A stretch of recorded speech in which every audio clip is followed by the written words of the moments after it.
Hello दोस्तों, एक बार फिर आप सभी का स्वागत है मेरे इस चैनल स्टडी टाइम में। आज मैं आप सबके साथ डीएलएड प्रथम सेमेस्टर 2019 में कैसा प्रश्न पत्र आया था विज्ञान विषय का, इसके बारे में डिस्कस करूंगी। प्रश्नों के उत्तर लिखने से पहले हमें निर्देशों को ध्यानपूर्वक पढ़ना चाहिए। चलिए अब हम अपने प्रश्न देखते हैं। वास्तुनिष्ठ प्रश्न हमारे 1 नंबर के होते हैं और हमें 5 मिलते हैं। चलिए नंबर 1 देखते हैं। फल का पेड़ से गिरना उदाहरण है। आ, इसमें 4 ऑप्शन दिए। आ चुंबकीय बल, बा घर्षण बल, सा गुरुत्व बल, दा पेशीय बल। इसमें देखिए गुरुत्व बल पे मैंने सही लगाया है। जब आप किसी भी वस्तु को ऊपर की तरफ फेंकते, चाहे वो फल ऊपर से गिरता हुआ फल हो या हाथ से फेंकी गई गेंद हो, पत्थर हो या कोई लकड़ी का टुकड़ा हो, सदैव नीचे गिरता है। क्योंकि पृथ्वी में जो बल होता है, गुरुत्वाकर्षण बल होता है, वो उसे अपनी ओर आकर्षित करता है। चलिए आपका आ वाले प्रश्न का सा विकल्प सही हुआ। चलिए अगला देखते हैं। नंबर 2 देखिए। बालू और लोहे की छीलन को पृथक किया जाता है। 4 ऑप्शन दिए, इसमें भी आ है बीन कर, बा चुंबकीय पृथक्करण द्वारा, सा फटक कर, दा चाल कर। इसमें देखिए बा वाला आपका सही है, चुंबकीय पृथक्करण द्वारा। जैसे मान लीजिए बालू है आपके पास और लोहे उसमें लोहे की छीलन है, छोटे छोटे टुकड़े हैं, तो आप बीन कर, फटक कर या चाल कर निकालेंगे तो बहुत सारा टाइम लग जाएगा, आपका बहुत समय बर्बाद होगा। लेकिन अगर आप उसमें एक चुंबक का टुकड़ा डाल देंगे तो छोटे से छोटा और बड़े से बड़ा टुकड़ा आकर्षित होकर चुंबक में चिपक जाएगा और ना आपको बीनने की ज़रूरत पड़ेगी, ना फटकने की ज़रूरत, ना चालने की। आप उसे आसानी से पृथक कर सकते हैं। तो इसमें आपका बा वाला सही है। आप बा पे सही का निशान लगा लीजिए। चलिए नंबर 3 देखते हैं। पत्तियों द्वारा जनन होता है। सा अजूबा में, बा बबूल में, सा केला में, दा आम में। जनन मतलब होता है कि पत्तियों द्वारा पौधा नया जन्म हो जाता है। तो इसमें केले में पत्तियों द्वारा नहीं होता, जड़ आपको लगाना पड़ता है, ना तो तने काट के आप लगाते हैं जड़। बबूल में भी यही है। आम में भी आपको बीज या पौधा लगाना पड़ता है। अजूबे में क्या होता है, अजूबे की पत्ती पेड़ के उसके पौधे के नीचे गिर जाती है और उसी पत्ती से ही एक नया पौधे का जन्म हो जाता है। तो ये पत्तियों द्वारा जनन आपका अजूबा हो गया। नंबर 4 प्रश्न देखते हैं। उभयचर जंतु है। इसमें 4 ऑप्शन है। आ मेढक, बा मछली, सा चिड़िया, दा कुत्ता। देखिए उभयचर मतलब क्या है कि जो जल और थल यानी ज़मीन और पानी के अंदर दोनों जगह आसानी से चल फिर सकता है, सांस ले सकता है, अनुकूलित मौसम प्राप्त कर सकता है अपने जीवन यापन के लिए, उसे उभयचर जंतु कहते हैं। दोनों जगह। तो चिड़िया पानी के अंदर नहीं रह सकती, मछली पानी के बिना नहीं रह सकती, कुत्ता आपका पानी में नहीं रह सकता, इसलिए मेढक आपका जल में भी रहता है, पानी में भी रहता है यानी, और थल यानी ज़मीन पर, जल और थल दोनों जगह रह सकता है। इसमें आ वाला आपका सही है। नंबर 5 देखिए। द्रव्यमान का मानक मात्रक क्या है। देखिए 4 ऑप्शन इसमें भी है। आ है कुंतल, बा किलोग्राम, सा ग्राम, दा न्यूटन। चलिए देखिए न्यूटन। द्रव्यमान का एसआई मात्रक यानी जो हम दुकान पे सामान लेते हैं उसके द्वारा आप एसआई मात्रक किलोग्राम होता है। तो यानी इसका बा वाला ऑप्शन सही होगा। यहीं पर आपका अति लघु उत्तरीय यानी वास्तुनिष्ठ प्रश्न खत्म होते हैं। अब हम लघु उत्तरीय प्रश्न देखेंगे। ये भी आपके 1 नंबर के होते हैं। अब वास्तुनिष्ठ प्रश्न भी आपके 1 नंबर। देखिए अति लघु उत्तरीय प्रश्न। प्रश्न नंबर 6वां यानी अति का पहला, नंबर 6। पुष्प के मादा अंग का नाम लिखिए। चलिए इसका उत्तर देखते हैं। देखिए नंबर 6 का उत्तर है पुष्प के मादा अंग का नाम जयांग है। पुष्प के मादा अंग का नाम जयांग, यानी यही आपका उत्तर है, जयांग है। चलिए अगला प्रश्न देखते हैं। प्रश्न नंबर 7वां है। सजीव का एक लक्षण लिखिए। सजीव का एक लक्षण लिखिए। इसका उत्तर चलिए देखते हैं। आपके उत्तर पुस्तिका में आप कैसे लिखेंगे। 7वें का उत्तर। सजीव में सभी प्रकार की क्रिया होती है। सभी प्रकार की क्रियाएं होती हैं, जैसे श्वसन, पोषण, उत्सर्जन आदि। अगला प्रश्न देखते हैं। प्रश्न नंबर 8वां है आपका, शाकाहारी तथा मांसाहारी जंतुओं के दो दो नाम लिखिए। इस प्रश्न को आप स्वयं भी हल कर सकते हैं। आपको बचपन से ही पता कौन से जंतु, जब आप स्कूल में फर्स्ट सेकंड में रहे होंगे तभी से, कि कौन से जंतु शाकाहारी हैं, कौन से मांसाहारी हैं। आप इसमें कुछ नहीं, कॉलम बनाइएगा, एक में शाकाहारी लिखिएगा, एक में मांसाहारी लिखिएगा, या फिर हेडिंग डाल दीजिएगा और लिखिएगा शाकाहारी जंतु में आपके घर पे गाय होती है, आसपास बकरी, घोड़ा आदि आपके शाकाहारी हुए। मांसाहारी जो जंगल में शिकार करते हैं, जैसे शेर, चीता, बाघ, भेड़िया, ये सब मांसाहारी जंतुओं में आ गए। चलिए हम अपना अगला प्रश्न देखते हैं। 9वां प्रश्न है, घर्षण बल किसे कहते हैं। ये प्रश्न भी आपका 8वें प्रश्न की तरह बहुत आसान है, लेकिन इसे आप पहले ध्यानपूर्वक समझिए और अपने आसपास की चीज़ों से रिलेट करके जब प्रश्न का उत्तर लिखेंगे तो आपको एक ही बार में सदैव के लिए याद हो जाएगा। चलिए इसका उत्तर देखते हैं कैसे हम अपनी उत्तर पुस्तिका में लिखेंगे। उत्तर संख्या आपका, प्रश्नोत्तर संख्या आपका 9वां है, किन्हीं दो सतह के संपर्क तलों के मध्य सापेक्ष गति का विरोध करने वाले बल को घर्षण बल कहते हैं।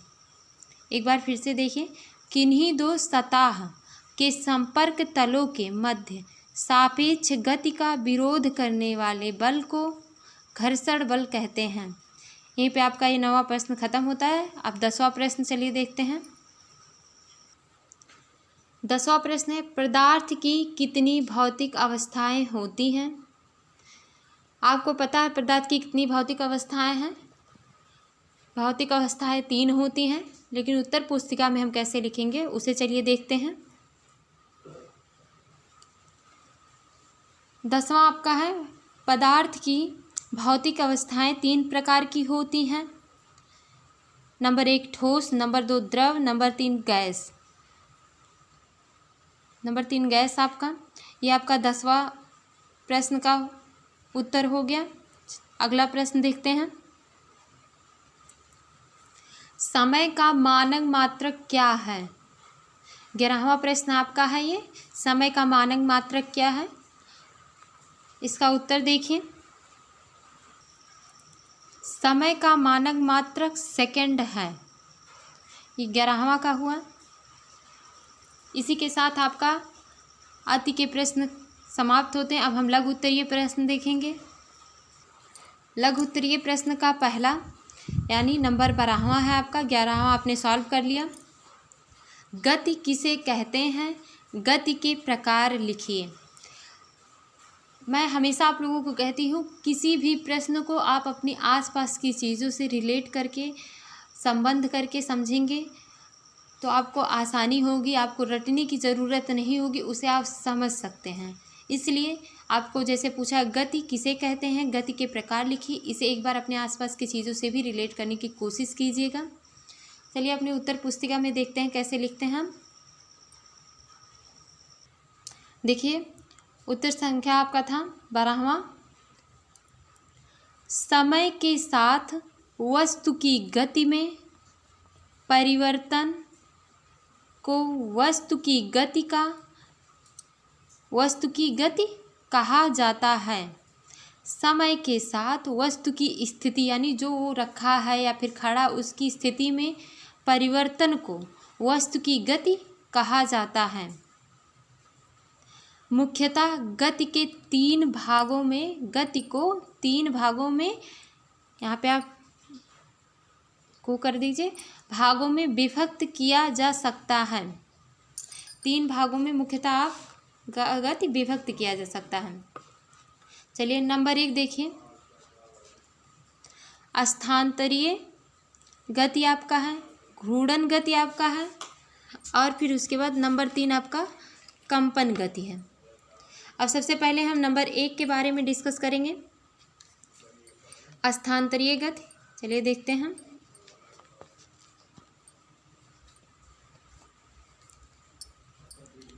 जब कोई वस्तु एक सीधी रेखा में गति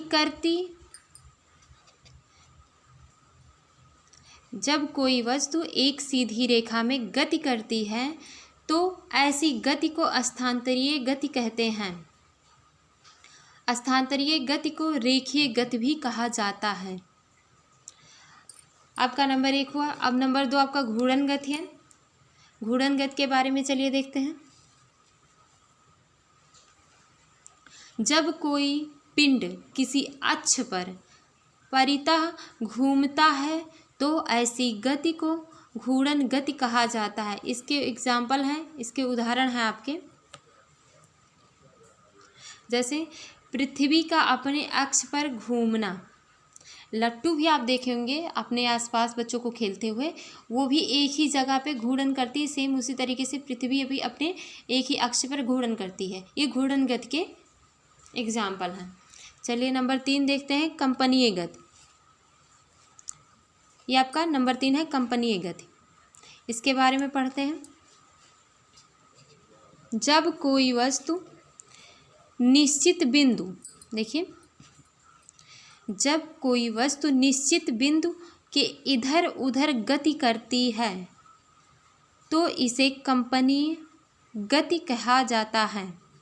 जैसे आपका है, घड़ी के लोलक का अपनी मध्यमान स्थिति से आप समझ रहे होंगे कि वो जो जहाँ पर लटकी रहती है उसके इधर उधर करती है। पेंडुलम देखे होंगे आप, घड़ियों के दोनों ओर दोलन करती है। पेंडुलम क्या करता है, घड़ी के इधर उधर। आपका अगला प्रश्न चलिए देखते हैं। प्रश्न नंबर आपका 12वां का उत्तर यहीं पर समाप्त होता है। उत्तर नंबर आपका 13वां है। ये वो 13वां आप देख रहे हैं। नंबर 13, जरायुज और अंडायुज में क्या अंतर है? इस प्रश्न को जब आप ध्यानपूर्वक पढ़ेंगे तो आपको स्वयं ही जरायुज, जैसे मनुष्य बच्चे को जन्म देता है, और अंडायुज ऐसे जीव जंतु जो अंडे देते हैं, जैसे पक्षी। एक उदाहरण ही समझिए। ये इनका और इनका एक उदाहरण। ये जरायुज में मनुष्य, गाय भैंस, अंडायुज पक्षी, सांप, ये सब अंडे देते हैं। तो इसका और कोई बात नहीं, बस इतना सही था आपका 2 नंबर पर। जरायुज और अंडायुज में क्या अंतर है? अब चलिए उत्तर पुस्तिका में लिखने का कैसे तरीका है वो देखते हैं। उत्तर संख्या आपका 13वां था। हेडिंग आप डालिए जरायुज। वह जीव जो बच्चे उत्पन्न करते हैं जरायुज कहलाते हैं, जैसे मनुष्य, हाथी, गाय। अब अंडायुज के बारे में बात करते हैं। अंडायुज क्या है? अंडायुज आपका वे जंतु जो अंडे देते हैं। इनमें भ्रूण का विकास अंडे के भीतर होता है, जैसे मछली, सांप, कबूतर आदि। ये आपका हो गया 13वां जरायुज और अंडायुज के बारे में। चलिए अगला प्रश्न देखते हैं। जरायुज और अंडायुज आपका सॉल्व हो गया। अब चलिए अगला देखते हैं। नंबर 14, मरुस्थलीय पौधों की पत्तियां प्रायः नुकीली क्यों होती हैं? इन पौधों की मुख्य विशेषता क्या है? मरुस्थलीय पौधों की पत्तियां प्रायः नुकीली क्यों होती हैं? इन पौधों की मुख्य विशेषता क्या है? इसका उत्तर लिखते हैं। उत्तर संख्या आपका 14 है। मरुस्थलीय पौधों की पत्तियां इस कारण नुकीली होती हैं क्योंकि पत्तियों की सतह से पानी लगातार वाष्प बनकर उड़ता रहता है। मरुस्थलों में पानी की कमी के कारण वहाँ का वातावरण शुष्क होता है, अतः पत्तियों से पानी भाप बनकर उड़ ना जाए, इसके लिए पत्तियां कांटों के रूप में बदल जाती हैं। इन पौधों के तने हरे तथा चपटे होते हैं और भोजन बनाने का कार्य करते हैं। मरुस्थल क्या होता है? शुष्क होता है, वहाँ पानी की कमी होती है। अगर वहाँ के पौधों की पत्तियाँ नुकीली ना हो, अपनी पानी को संरक्षित ना करें, तो जल्द से जल्द पौधा सूख जाता है। और वहाँ पे जानवरों के लिए खाने की चीज़ें भी, जैसे वो घास हुए, झाड़ियाँ हुई, जो खाते पीते पेड़ पौधे हुए, वो सब की कमी होती। तो जब जानवर आते हैं आसपास तो उन्हें खा लेते हैं। लेकिन उनके मरुस्थल के जो पौधे होते हैं वो कांटों के रूप में उनकी पत्तियां हो जाती हैं। शुष्क होने की वजह से, मौसम शुष्क होने की वजह से वो ज़्यादा हरी भरी नहीं रह पाती और कांटों के रूप में परिवर्तित भी हो जाती हैं, जिससे वो पानी को रोक के रखती हैं पौधे के अंदर, उसको जीवित रखती हैं और जीव जंतु से अपनी रक्षा भी करती हैं। अगला प्रश्न देखते हैं। पुष्प के कितने भाग होते हैं? प्रत्येक का नाम लिखिए। ये बहुत महत्वपूर्ण प्रश्न है। ये अक्सर आपको आति में भी देखने को मिल जाता है, बहुविकल्पीय में भी देखने को मिल जाता है और लघु उत्तरीय में तो ज़रूर से ज़रूर आता है। आपको अभी नेक्स्ट ईयर के भी पेपर में इसके अंश देखने को मिले थे, इसलिए इसको आप बहुत अच्छे से तैयार रखिए। पुष्प के कितने भाग होते हैं? प्रत्येक का नाम लिखिए। बहुत आसान सा है। इसके उत्तर पुस्तिका में कैसे लिखेंगे, उत्तर को देखते हैं। उत्तर संख्या आपका 15 है। पुष्प के विभिन्न भाग होते हैं। हेडिंग डालिए, पुष्प के विभिन्न भाग। बाह्य दलपुंज, दलपुंज, परिदलपुंज, पुष्पवृंत, पुष्पासन, पुमांग, जयांग। अब आपको याद करने में आसानी के लिए आपका देखिए दलपुंज और दलपुंज है। बाह्य दलपुंज, दलपुंज, परिदलपुंज, ये तीन आपके। अब पुष्प से शुरू, पुष्पवृंत, पुष्पासन, पुमांग, ये तीन आपके ये हो गए जयांग। चलिए अब इसके बारे में, ये आपको सिर्फ और सिर्फ 50 शब्दों में लिखना रहता है, लघु के हैं तो बहुत ओवर लॉन्ग लिखने की कोई ज़रूरत नहीं। बस आप सटीक शब्द लिखिए और सही लिखिए, इतनी ही ज़रूरत है। आप सोचिए कि 50 शब्दों की जगह 150 3-4 पेज में एक लिख दे क्योंकि लघु का है, ऐसी कोई बात नहीं है। अब चलिए, इसीलिए आपका समय नहीं बचता जब आप ओवर लिखने की कोशिश करते हैं। चलिए नंबर 1 देखिए, बाह्य दलपुंज और दलपुंज के बारे में मैंने व्याख्या किया, जिससे मेरे शब्द की संख्या जितनी दी गई थी वो पूरी होती, उससे ज़्यादा ही हो जा रहे थे, तो इसलिए इतना ही। बाह्य दलपुंज, यह पुष्प की सबसे बाहरी चक्र में हरे तथा छोटी पत्तियों जैसे होता है। बाह्य दलपुंज हो गया। अब नंबर 2 दलपुंज, यह बाह्य दलपुंज के भीतर, यानी बाह्य दलपुंज, यह बाह्य दलपुंज के भीतर की ओर रंगीन तथा सुंदर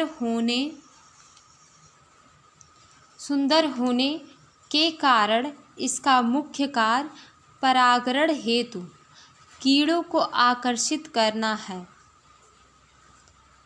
अगला प्रश्न देखते हैं। प्रश्न आपका 15वां यहीं पर समाप्त होता है। प्रश्न नंबर आपका 16वां है। तंबाकू के सेवन से होने वाली 2 हानियां लिखिए। तंबाकू के सेवन से होने वाली 2 हानियां लिखिए। तंबाकू से हानियां, 16वां का उत्तर है आपका। तंबाकू के लगातार सेवन से मुंह, जीभ, गले व फेफड़े आदि का कैंसर होने की संभावना बढ़ जाती है। नंबर 2 आपका है, तंबाकू में पाए जाने वाला निकोटीन धमनियों की दीवारों को मोटा कर देता है, जिससे रक्तदाब यानी बीपी, आप सुने होंगे अपने आसपास किसी को कि मुझे बीपी की प्रॉब्लम है, पर हर किसी को तंबाकू से ही नहीं प्रॉब्लम होती है। चलिए, तंबाकू सेवन वालों के लिए है ये, जिससे रक्तदाब, बीपी व हृदय स्पंदन, हार्ट बीट यानी कि दर बढ़ जाती है। ये आपके 2 लिखाए गए हैं तंबाकू की हानियाँ, और ये 50 शब्द में ही काफ़ी होते हैं, इससे ज़्यादा आपको लिखने की कोई ज़रूरत नहीं है। चलिए अगला प्रश्न देखते हैं। मृत्तिका किसे, यानी 17वां आपका, मृत्तिका किसे कहते हैं? इसमें किस प्रकार की मिट्टी उपयोग में लाई जाती है? उत्तर इसका देखते हैं। आपका 17वां का उत्तर है मृत्तिका, यानी अवसादी सैल भी से कहा जाता है। जब सैल लुढ़क कर, चटक कर तथा एक दूसरे से टकराकर छोटे छोटे टुकड़ों में टूट जाती है तो इन छोटे कणों को अवसाद कहते हैं। ये अवसाद हवा, जल आदि के द्वारा एक स्थान से दूसरे स्थान पर पहुंचकर जमा हो जाते हैं। ये अदृढ़ अवसाद दबकर एवं कठोर होकर सैल की परत बनाते हैं।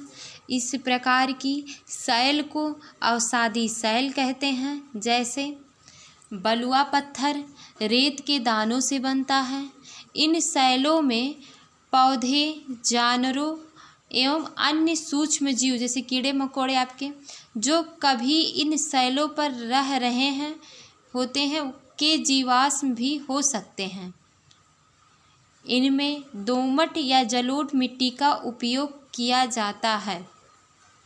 अगला प्रश्न देखते हैं। पर परागण के 2 लाभ लिखिए। यह आपका 18वां और 2019 का अंतिम प्रश्न है। उत्तर संख्या आपका 18वां है। पर परागण के 2 लाभ। नंबर 1, पर परागण के पुष्पों से बनने वाले फल बड़े, भारी एवं स्वादिष्ट होते हैं तथा इनमें बीजों की संख्या अधिक होती है।